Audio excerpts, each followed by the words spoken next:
Isengunomji kwinkundla ephakamileyo kamantyi yaseBhayi phakathi kwamagqwetha kaMfundisi uTimothy Omotoso kwakunye nejaji echophele elityala uJaji Philip Zilwa. Eyona nto baphikisana ngayo yeyokuba ingaba isicelo seBheyile saloka Omotoso masimanyelwe kwinkundla entsha okanye kule nkundla echophele ityala kusini na.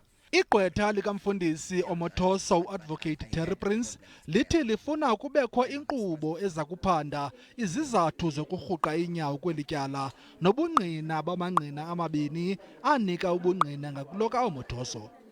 Relief number 1, you seek an order directing that an investigation be held in terms of section 342 capital A in brackets 1 of the Criminal Procedure Act 51 of 77 into the delay in the completion of the trial proceedings in the above honorable court case number CC 15/2018.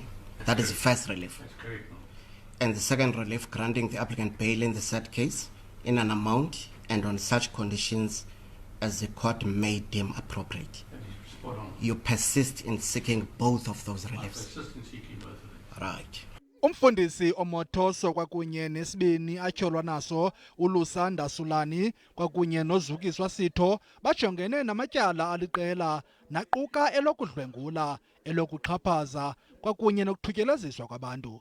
Ukanti esisibini atyholwa naso singaphandle ngebheyile ngelixa yena sele echithe iminyaka emithathu enkolonkoloza eziseleni.